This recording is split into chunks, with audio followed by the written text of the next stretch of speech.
먼저 그 최악의 면접자를 말씀드리면 처음부터 끝까지 무조건 열심히 하겠다. 시켜주시는 일은 내가 다 하겠다.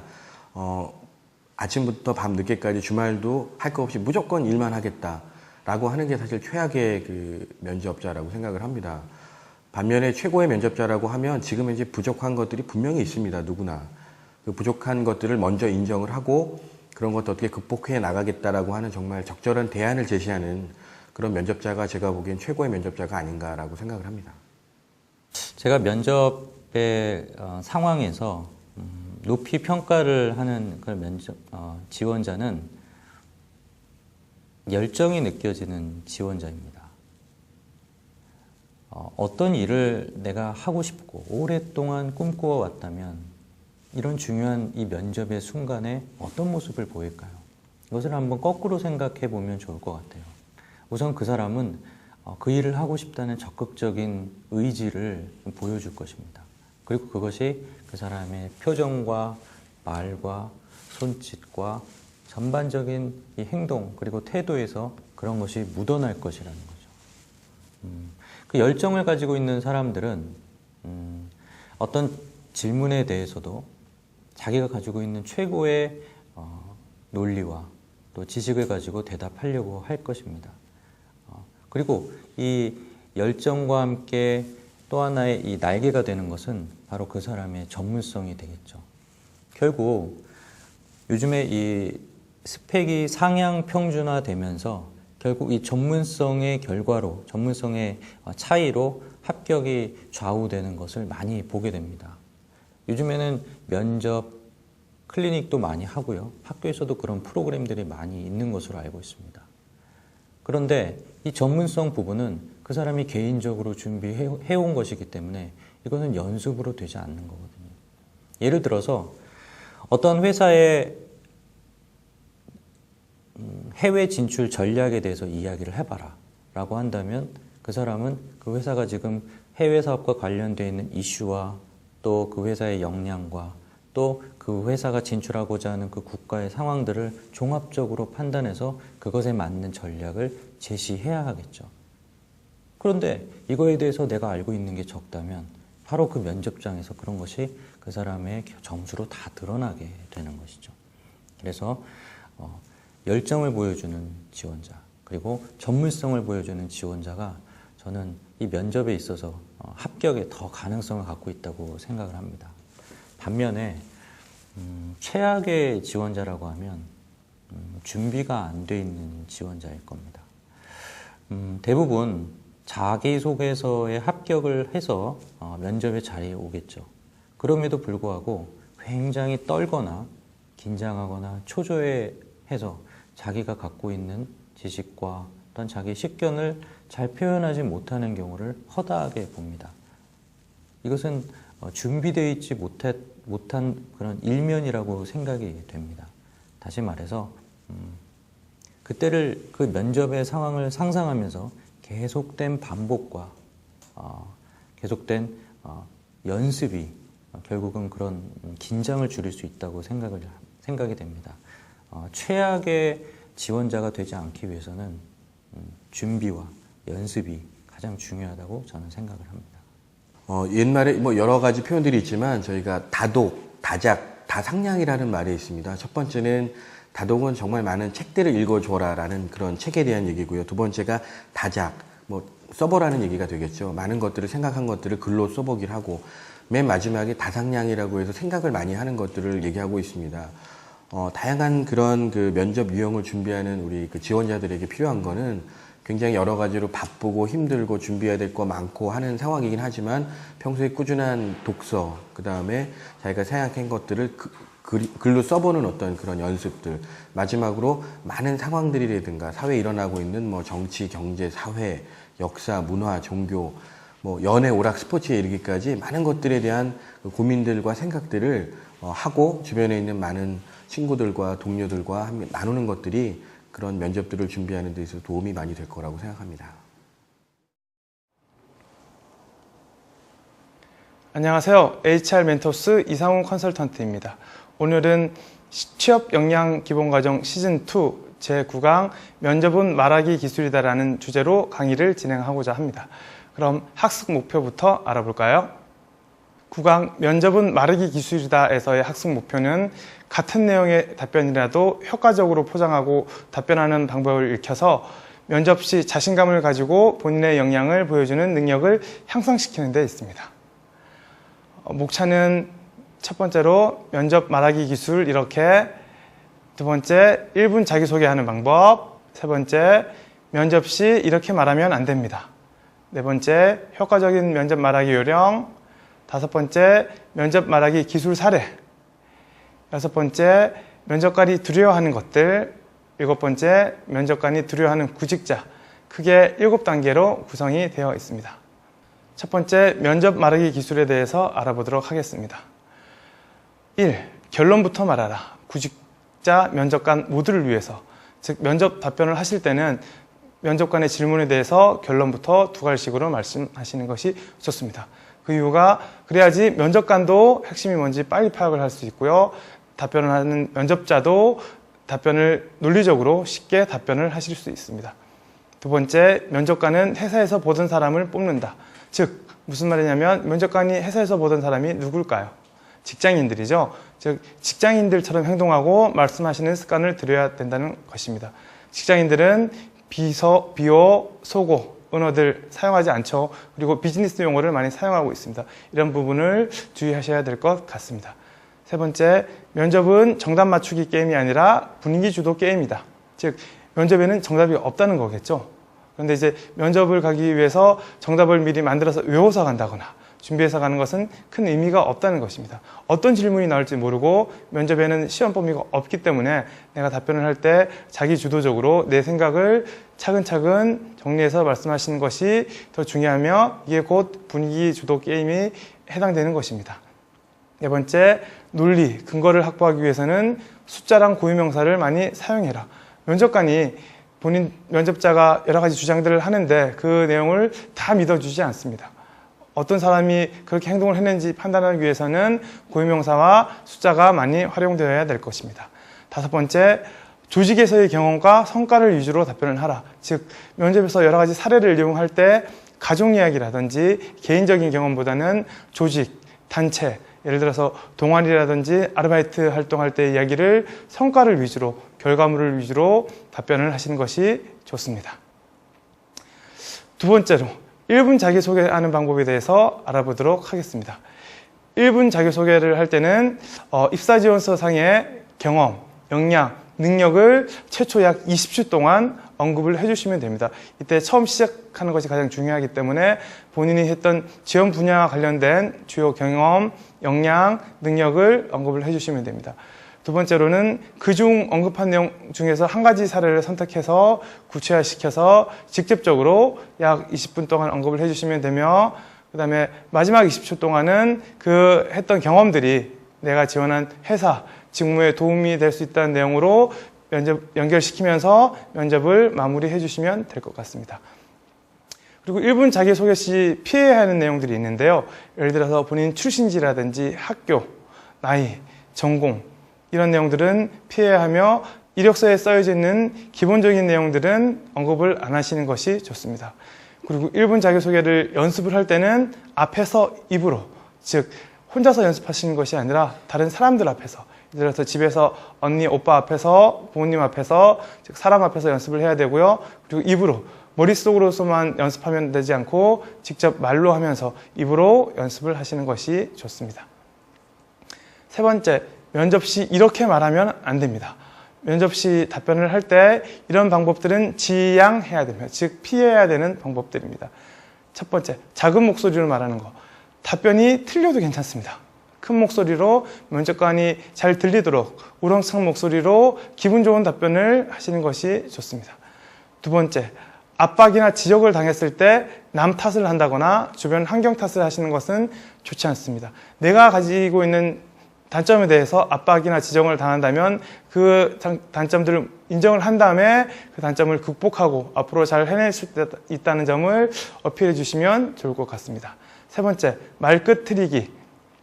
말끝을 흐리게 되면 본인이 결론을 낼 수가 없게 되고 지나치게 인위적으로 가공하려는 듯한 이미지를 주게 됩니다. 그래서 답변을 하실 때는 잘 생각이 안 나더라도 끝까지 마무리를 지어주시는 것이 필요합니다.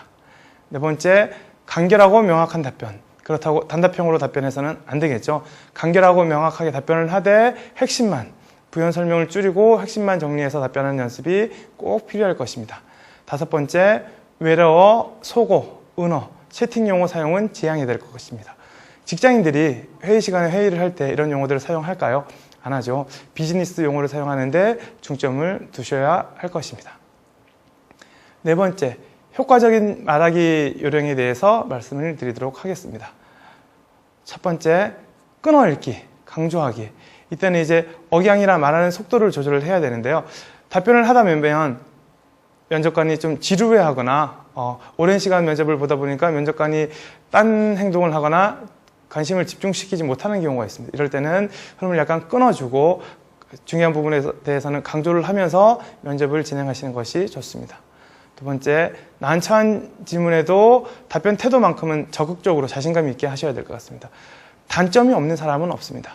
아무리 뛰어난 면접자라도 단점을 가지고 있기 마련인데 그 단점을 지적받았을 때 난처하다고 생각해서 얼굴이 빨개진다거나 수줍어한다거나 부끄러워하는 모습을 보이는 것은 좋지 않습니다. 단점을 인정하되 대신 자신감 있고 떳떳하게 본인의 행동에 대해서 후회 없다는 모습을 보여주시는 것이 좋습니다. 세 번째, 오전 면접을 볼 때랑 점심 식사 후 오후 면접을 볼 때 다른 전략을 가지고 계셔야 될 것 같습니다. 오전에 면접을 볼 때는 면접관들이 지루해하지 않고 기분이 상쾌한 상태거든요. 그래서 핵심을 어필해 주시고 본인의 창의성을 어필하는 것이 중점이 된다면 오후 면접을 볼 때는 면접관들도 피곤하고 지치고 하루 종일 똑같은 내용의 면접을 보기 때문에 약간 재미있게 개성이 강하게 면접관을 지루하지 않게 해주는 것이 좋을 것입니다. 네 번째, 제3자의 보증을 활용하라. 즉 무슨 말이냐면 면접을 보실 때 본인이 다른 곳에서 인정받았던 경험, 다른 사람의 사례를 사용한다든지 다른 사람의 칭찬을 인용한다든지 그렇다면 훨씬 설득력을 가질 수 있게 될 것입니다. 다섯 번째, 이익, 즉 성과, 결과 위주로 답변하라. 본인이 어떤 경험을 했던 어떤 행동을 했던 그 자체가 중요한 것이 아니라 그 경험과 행동들이 어떤 결과로 성과로 이루어졌는지 그 부분을 중심적으로 어필을 해주셔야 될 것 같습니다.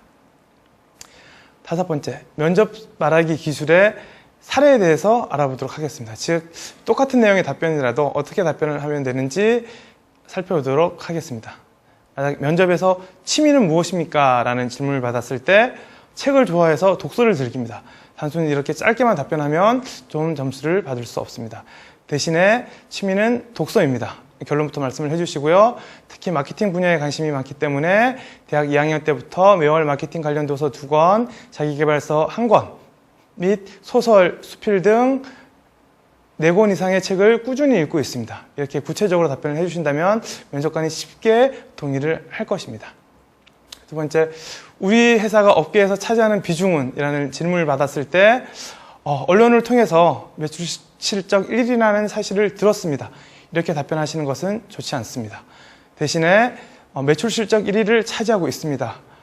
1, 4분기 영업 실적을 보면 어떤 제품의 판매가 꾸준히 증가했고 신규 제품인 어떤 제품 또한 성공적으로 시장에 진입하고 있기 때문에 매출 실적 1위를 차지할 수 있었습니다. 이렇게 답변을 해주신다면 매출 실적 1위뿐만 아니라 어떻게 해서 1위를 차지하고 있는지 구체적인 제품에 대한 관심을 보여줄 수 있을 것입니다.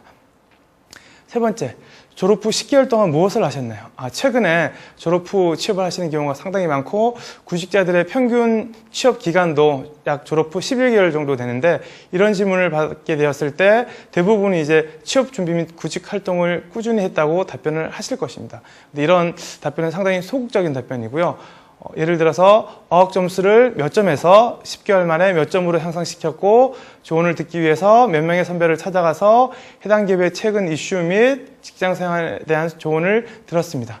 특히 한 기업에서는 유머스러운 재미있는 신입사원을 선호한다고 들어서 웃음치료사 자격증을 공부하고 몇 월 몇 일 날 취득할 예정입니다. 라고 답변을 하신다면 졸업 후 10개월 동안 이 구직자가 이런 활동을 했구나, 이런 준비를 했구나 라고 면접관이 알 수 있을 것입니다. 네 번째, 대학생활 중 가장 열심히 한 것은 무엇입니까? 라고 질문을 받았을 때 단순하게 자격증 준비를 했습니다. 공모전 준비를 했습니다라고 답변하시는 것은 상당히 소극적이고 단답형의 답변입니다.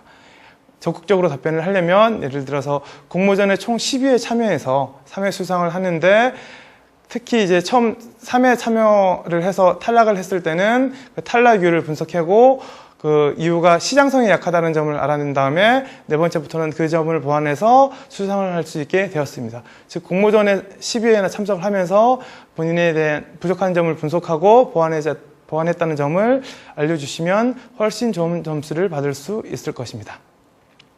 자, 다음으로 6번째는 면접관이 두려워하는 것들입니다. 그래서 면접관이 두려워하는 것들을 알면 면접자가 이런 부분을 피해서 답변을 하시면 좋은 점수를 얻을 수 있을 것입니다.